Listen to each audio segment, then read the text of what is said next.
দেশে চলে যাচ্ছেন উপাচার্য। পরিস্থিতিটা কি এতটাই জটিল হয়ে উঠেছে যে আগস্টের পর থেকে জামায়াতে ইসলামীর নিয়োগ পেয়েছেন যে সব ব্যক্তিবর্গ বিভিন্ন প্রশাসনে, তাদের সবাইকেই কি এরকম করে পালিয়ে যেতে হবে যদি জামায়াতে ইসলামী বিজয় লাভ না করে? ঢাকা বিশ্ববিদ্যালয় উপাচার্যের হঠাৎ পদত্যাগ কি এরই প্রমাণ? বাংলাদেশের নির্বাচনের মাত্র একদিন বাকি থাকতে একটা নাটকীয় পদত্যাগের ঘটনা ঘটেছে ঢাকা বিশ্ববিদ্যালয়ের উপাচার্যের। ঢাকা বিশ্ববিদ্যালয়ের উপাচার্যের এই পদত্যাগের মধ্য দিয়ে বুঝতে বাকি থাকছে না যে নির্বাচনের পর বাংলাদেশে কি ধরনের রাজনৈতিক এবং প্রশাসনিক রদবদল বা তোলপাড় দেখা যেতে পারে। ঢাকা বিশ্ববিদ্যালয়ের ভিসি নিয়াজ আহমেদ খানের নিয়োগটা 2024-এর আগস্টে ঘটেছিল এবং সেটা একটা আলোড়ন তোলা নিয়োগ ছিল এ কারণেই যে 2024-এর আগস্টে শেখ হাসিনা সরকারের পতনের পর শেখ হাসিনার সময়কার ভিসি মাকসুদ কামাল পদত্যাগ করবার পর স্বাভাবিকভাবেই ধারণা করা হয়েছিল ঢাকা বিশ্ববিদ্যালয়ে সাদা দলের বিএনপি জামায়াতপন্থী শিক্ষকদের মধ্য থেকে কেউ উপাচার্য নিযুক্ত হবেন। অথচ নিয়াজ আহমেদ খানকে কোনো একটা গায়েবী পরামর্শে, কারো গায়েবী সুপারিশে হঠাৎ করে ঢাকা বিশ্ববিদ্যালয়ের উপাচার্য পদে এনে বসানো হলো বেসরকারি বিশ্ববিদ্যালয় আইইউবি থেকে। ঢাকা বিশ্ববিদ্যালয়ে নিয়াজ আহমেদ খান সুস্পষ্টভাবে এসেছিলেন একটা ঐতিহাসিক পট পরিবর্তন ঘটাতে। ঢাকা বিশ্ববিদ্যালয়ের 90 সালের পর সকল ছাত্র সংগঠনের মধ্যকার এক রকমের মতামতের ভিত্তিতে এবং ঐকমত্যের ভিত্তিতে ছাত্র শিবিরের রাজনীতি নিষিদ্ধ ছিল এবং 90 সালের পর থেকে এমনকি 2001-এ যখন বিএনপি জামায়াত জোট সরকার গঠিত হয়েছে, অর্থাৎ বিএনপি আর জামায়াতে ইসলামী ক্ষমতায়, তখনও ঢাকা বিশ্ববিদ্যালয়ে ছাত্র শিবির প্রকাশ্য রাজনীতিতে বেরিয়ে আসে নাই। কাজেই ছাত্র দলের বা বিএনপির কোনো প্রস্তুতি ছিল না যে 2024-এর আগস্টের পর আওয়ামী লীগ, ছাত্রলীগ এদের পতনের পর এবং এরা বিভিন্ন প্রতিষ্ঠান থেকে অপসারিত হওয়ার পর ঢাকা বিশ্ববিদ্যালয় সহ পাবলিক বিশ্ববিদ্যালয়গুলোতে ছাত্র দলকে সবচেয়ে শক্তিশালী প্রতিপক্ষ হিসেবে ছাত্র শিবিরকে মোকাবেলা করতে হবে। ছাত্র দলকে চমকে দিয়ে ঢাকা বিশ্ববিদ্যালয় উপাচার্য নিয়াজ আহমেদ খান এসে এই ঐতিহাসিক দায়িত্ব কাঁধে তুলে নেন, কিংবা এই ঐতিহাসিক দায়িত্ব নিয়ে ঢাকা বিশ্ববিদ্যালয়ে পা রেখেছিলেন নিয়াজ আহমেদ খান, যে তিনি এসেই সেপ্টেম্বর মাস থেকেই সভা শুরু করেন সাদিক কায়েম সহ ঢাকা বিশ্ববিদ্যালয়ের ছাত্র শিবিরের নেতৃবৃন্দের সঙ্গে।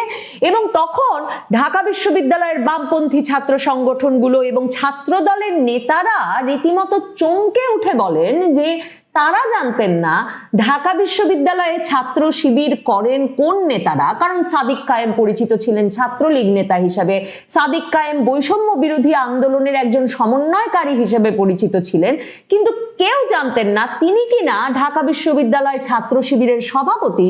অথচ সেপ্টেম্বর মাসে ঢাকা বিশ্ববিদ্যালয় উপাচার্য হিসেবে যোগ দেওয়ার পরপরই নিয়াজ আহমেদ খান ছাত্র শিবির সভাপতি হিসেবে সাদিক কায়েমের সঙ্গে সভা করা বা বৈঠক করা শুরু করেন। ছাত্র দল সহ বামপন্থী ছাত্র সংগঠনগুলো তখন বলেছিল যে আমরা জানি না কি করে এই আইইউবি থেকে আসা অধ্যাপক নিয়াজ আহমেদ খান জানলেন যে কারা ছাত্র শিবির করেন। এবং তারপর নিয়াজ আহমেদ খান এবং তার ঢাকা বিশ্ববিদ্যালয়ের সাজানো প্রশাসনের আশ্রয়ে ছাত্র শিবির প্রকাশ্য রাজনীতিতে আসেন। সাদিক কায়েম সহ ছাত্র শিবিরের নেতৃবৃন্দ পরিচয় প্রকাশ করে বেরিয়ে আসেন। এরপর ছাত্র দল বিশেষভাবে প্রতিরোধ গড়ে তোলে এবং বিএনপিও বারবার আপত্তি জানায় যে জাতীয় নির্বাচনের আগে কোনোভাবেই ছাত্র সংসদ নির্বাচন করা যাবে না। আর ছাত্র শিবির প্রকাশ্যে বেরিয়ে সেই দাবি তুলতে থাকে যে ডাকসু সহ প্রতিটি পাবলিক বিশ্ববিদ্যালয়ে ছাত্র সংসদ নির্বাচন অনুষ্ঠান করে ফেলতে হবে। এই নিয়োগপ্রাপ্ত নিয়াজ আহমেদ খান, মানে বিশেষ কোনো পক্ষের নিয়োগে যিনি ঢাকা বিশ্ববিদ্যালয়ে একরকম উড়ে এসে জুড়ে বসেছিলেন, সেই নিয়াজ আহমেদ খান তখন প্রতিজ্ঞা করেন, প্রতিশ্রুতি দেন যে তিনি যে কোনোভাবে ডাকসু নির্বাচন অনুষ্ঠান করে যাবেন এবং বাংলাদেশের সকল পাবলিক বিশ্ববিদ্যালয়ের মধ্যে ঢাকা বিশ্ববিদ্যালয়ে প্রথম তফসিল ঘোষণা করা হয় ছাত্র সংসদ নির্বাচনের এবং ডাকসু নির্বাচনের সেপ্টেম্বর মাসে ছাত্র শিবির ঐতিহাসিক বিজয় পায় এবং এর ধারাবাহিকতায় ছাত্র শিবির বাংলাদেশে এরপর আরো 4টি পাবলিক বিশ্ববিদ্যালয়ে বিরাট জয় পেয়েছে। দেখেন, ছাত্র শিবির যখন ডাকসু নির্বাচনে বিজয় লাভ করতে যাচ্ছে, ডাকসু নির্বাচনের সারাদিন ভোট গ্রহণ শেষে ছাত্র দলের কেন্দ্রীয় সভাপতি রাকিবুল রাকিব কিংবা ছাত্র দলের ঢাকা বিশ্ববিদ্যালয়ের শাখার সভাপতি সাহস এরা মিলে সেনেট ভবনে উপাচার্যের সঙ্গে সাদা দলের শিক্ষকদের নিয়ে সাক্ষাৎ করতে গিয়ে ডাকসু নির্বাচনের ভোট গ্রহণের দিন উপাচার্যের সামনে দাঁড়িয়ে টেবিল চাপড়ে বলে এসেছিলেন যে এখন থেকে তারা উপাচার্যের নিয়াজ আহমেদ খানের এই প্রশাসনকে একটা জামায়াতি প্রশাসন হিসেবে আখ্যা দিতে চান। এরপর মির্জা ফখরুল ইসলাম আলমগীর, রুহুল কবির রিজভী আহমেদ, মির্জা আব্বাস সহ বিএনপির শীর্ষস্থানীয় নেতৃবৃন্দ বারবার বলেছেন যে ঢাকা বিশ্ববিদ্যালয়ের প্রশাসনের পক্ষপাতিত্বের মুখে ঢাকা বিশ্ববিদ্যালয়ের ছাত্রদল ছাত্র শিবিরের কাছে বড় ধরনের পরাজয় বরণ করেছে। কাজেই নিয়াজ আহমেদ খান কি অ্যাসাইনমেন্ট নিয়ে কাদের পরামর্শে এসেছিলেন এ বিষয়ে বিএনপির একেবারে সুস্পষ্ট মতামত আছে, কিন্তু নিয়াজ আহমেদ খান ডাকসু নির্বাচনে ছাত্র শিবিরের বিরাট বিজয়ের পর থেকেই জানতেন যে তিনি একরকম বিপদে আছেন, মানে যে কোনো রাজনৈতিক পালা বদলে বাংলাদেশে তিনি বড় ধরনের বিপদের মুখে পড়বেন। কারণ যে কোনো রাজনৈতিক পালা বদল মানে বিএনপি যদি জাতীয় ক্ষমতায় আসে, বিএনপি যদি সরকার গঠন করে, বাংলাদেশে ঢাকা বিশ্ববিদ্যালয়ে যদি একটা ক্ষমতার পালাবদল ঘটে যায় কেন্দ্রীয় রাজনীতিতে, জাতীয় রাজনীতিতে পালাবদলের মাধ্যমে, তাহলে তিনি যে বড় ধরনের বিপদে পড়বেন সে বিষয়ে শঙ্কা থেকে এরপর অন্তর্বর্তীকালীন সরকারের সঙ্গে তার এক রকমের যোগাযোগ শুরু হয়, তাকে একটা রাষ্ট্রদূত পদে মনোনয়ন দেওয়ার বিষয়। তখন পত্রপত্রিকায় এ খবরও বের হয় যে ডেনমার্কে তাকে রাষ্ট্রদূত হিসেবে নিয়োগ দেওয়ার জন্য অন্তর্বর্তীকালীন ইউনূস সরকার রীতিমতো ডেনমার্ক সরকারের কাছে প্রস্তাবনাও পাঠিয়েছে। যেই বিষয়টির একটা আনুষ্ঠানিক ফয়সালা হতে সাধারণত 3-4 মাস লেগে যায়, নভেম্বর মাসে সে খবর মানবজমিন সহ বিভিন্ন শীর্ষস্থানীয় সংবাদ মাধ্যমে তখন বের হয় এবং তখন উপাচার্য নিয়াজ আহমেদ খান বলেন যে তিনি এ কথাকে গুজবও বলবেন না, সত্যও বলবেন না, যার ফলে বুঝতে বাকি থাকে না যে নিয়াজ আহমেদ খানকে একটা সেফ এক্সিটের ব্যবস্থা করে দিতে সরকারের ওপর কোনো বিশেষ শক্তিশালী রাজনৈতিক পক্ষের থেকে চাপ আছে। এহেন নিয়াজ আহমেদ খান নির্বাচনের একদিন বাকি থাকতে পদত্যাগ করলেন এবং তিনি বললেন যে তিনি এই ঢাকা বিশ্ববিদ্যালয় উপাচার্যের পদ থেকে সরে দাঁড়াতে চান, কারণ তিনি মনে করেন যে আগামীর যে প্রশাসন আসছে তারা যাতে নিজ ইচ্ছায় বা নিজ পছন্দে ঢাকা বিশ্ববিদ্যালয়ের প্রশাসনকে আবারও সাজিয়ে নিতে পারে, সেজন্যই তিনি সরে দাঁড়াতে চান।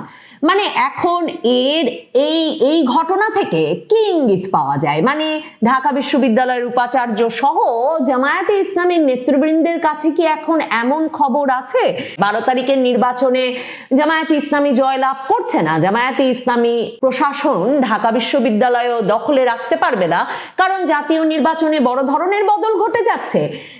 ছাত্র শিবির সভাপতি একটা গুরুত্বপূর্ণ কথা বলেছেন একটা ফেসবুক স্ট্যাটাস দিয়ে।